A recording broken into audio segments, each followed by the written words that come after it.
साथियों, नमो बुद्धाय। अनागारिक धम्मपाल की आज जयंती है 17 सितंबर 2024। उनको मैं सशत नमन करता हूं और सभी देशवासियों को बहुत बहुत हार्दिक मंगल कामनाएं, बधाई उनकी जयंती पर। क्योंकि इस भारत में किसी ने पुनः अगर बुद्ध धम्म की स्थापना की है तो वो है अनागारिक धम्मपाल।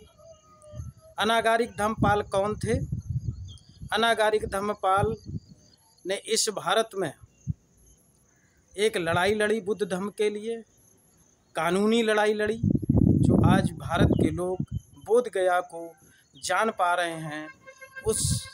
वह जानने का काम या वहाँ पर आज जो बुद्ध धम्म की जो व्यवस्था है, मानी कि भगवान बुद्ध ने वहाँ ज्ञान प्राप्त किया था, तो वो आज हम लोग इसीलिए जान पा रहे हैं अनागारिक जो धम्मपाल थे इनकी वजह से। और एक वजह जो स्वामी विवेकानंद थे, विश्व का एक धर्म सांसद जो शिकागो में लगा था, उसमें प्रवचन के लिए स्वामी विवेकानंद गए थे। उसमें अनागारिक धम्मपाल भी गए थे। उनको समय नहीं मिला, समय नहीं दिया गया, तब अपना समय धम्मपाल ने स्वामी विवेकानंद को साथियों दिया था। ये बहुत कम लोगों को जानकारी होगी। और उनको वहीं पर स्वामी विवेकानंद ने अपना गुरु शिष्य बने थे अनागारिक धम्मपाल के। ये आप लोगों को बहुत कम जानकारी होगी। साथियों, धम्मपाल कौन थे? आज 17 सितंबर को उनकी जयंती है। पूरे भारत में क्या, श्रीलंका, अदर कंट्रियों में उनकी जयंती को लोग जान रहे और मना रहे हैं। अभी भारत में बहुत कम लोग जानते हैं अनागारिक धम्मपाल। अनागारिक धम्मपाल श्रीलंका के थे। 17 सितंबर 1864 को उनका जन्म हुआ था श्रीलंका में। उन्होंने इंग्लिश मीडियम से अपनी पढ़ाई की थी। ईसाई जो उसका स्कूल होते थे चर्च में, उसमें पढ़ाई की थी। लेकिन वो बुद्ध धर्म से प्रभावित हुए और वहाँ पर उन्होंने पाली भाषा पढ़ी। पाली भाषा पढ़ करके फिर उन्होंने बुद्ध धर्म को अपना लिया। और अपनाने के बाद फिर वो इंडिया, भारत आई श्रीलंका से। जब उन्होंने देखा बोध गया में, जहाँ तथागत बुद्ध को ज्ञान प्राप्त हुआ था, यानी कि उसको बोध गया उस समय उर्वेला कहा जाता था। बोध गया को उस समय उर्वेला नाम था। ध्यान रखना साथियों, उर्वेला नाम था। वहाँ जब आए, उन्होंने देखा बुद्ध की दशा, दुर्दशा देखी, तो उनके आंसू आ गए। साथियों, वो पुनः फिर दोबारा श्रीलंका गए और श्रीलंका से एक अपना भिक्षु संघ पूरा लेकर आए थे।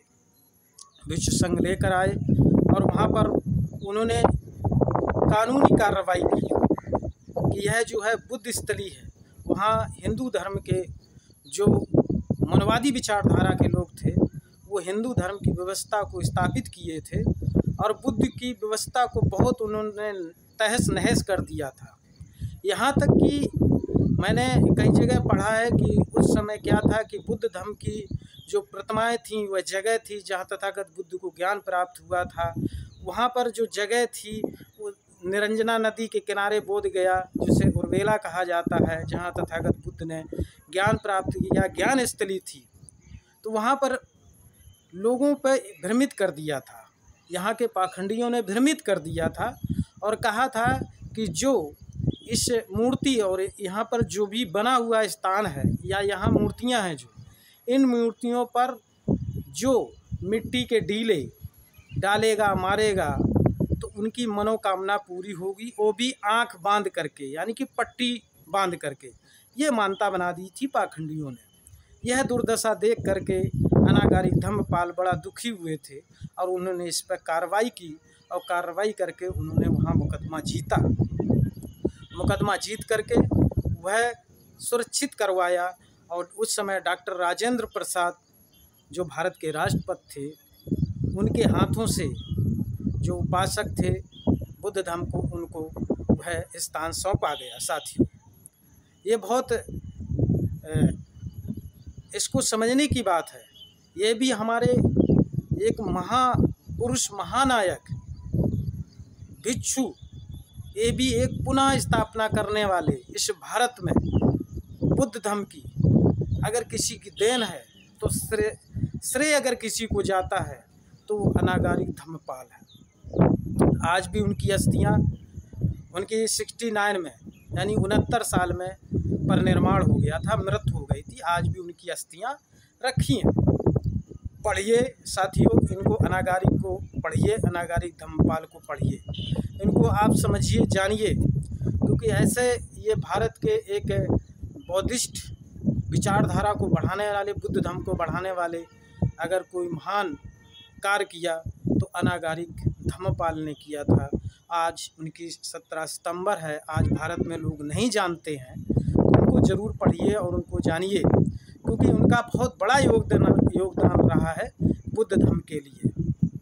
अनागारिक ने यानी कि आज जो हम लोग स्वामी विवेकानंद को जानते हैं, स्वामी विवेकानंद को शिकागो में जब प्रवचन चल रहे थे, पूरे विश्व धर्म संसद चल रहा था, वहाँ जगह नहीं मिली थी। जब जगह अपना समय उन्होंने अनागारिक ने, धम्मपाल ने अपना समय स्वामी विवेकानंद को दिया। ये भी बहुत इम्पोर्टेंट बात है, जो आज स्वामी विवेकानंद को भारत में लोग जान पा रहे, लेकिन अनागारिक जो उनके गुरु थे उनको नहीं जान पा रहे, और वो बौद्धिस्ट थे, अनागारिक धम्मपाल। उन्होंने लड़ाई लड़ी, तब आज हम लोग भारत में यह जान पा रहे हैं कि वास्तव में बुद्ध धम्म क्या है, बोध गया क्या है, इसको हम जान पा रहे हैं। उन्होंने बचपन पर से बुद्ध धम्म पर प्रभावित हुए और बुद्ध धम्म को अपनाने के बाद उन्होंने गांव-गांव में जाकर अपना शिविर लगाते थे, कार्य करते थे और बुद्ध धम्म का प्रचार करते थे। और वो फिर भारत पुनः आए। भारत के बाद कई देशों से उन्होंने उस जगह के लिए, उस स्थान के लिए, बोध गया के लिए सहयोग, आर्थिक सहयोग लिया, और उन्होंने एक संगठन भी बनाया था।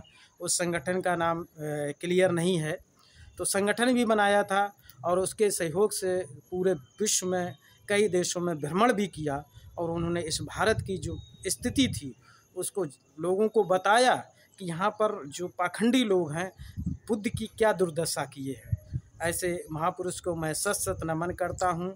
साथियों, मैं आप लोगों से फिर अपील करता हूँ कि मैं लगातार आप लोगों को नई नई जानकारियाँ महापुरुषों के विषय में, महान जो इस देश के लिए, इस विश्व के लिए, कल्याण के लिए जिन्होंने कार्य किए हैं, जो आज हम लोग नहीं इतिहास में पढ़ाया गया है, ना पढ़ाया जा रहा है, उनके इतिहास को दबाने का काम किया गया, मैं लाकर आपके सामने रख रहा हूं। तो साथियों, मैं यही अपील करूंगा कि मैं अपने हिस्से की तो लगातार काम कर रहा हूं और लोगों को जागरूक करने का काम कर रहा हूं। आप इतना करिए, चैनल को सब्सक्राइब करते रहिए और शेयर करते रहिए, लोगों तक कम से कम यह जानकारी पहुंचे। बस यही मैं अपील करते हुए अपनी बात को विराम देते हुए सभी साथियों को नमो बुद्धाय, धम्मपाल की जय।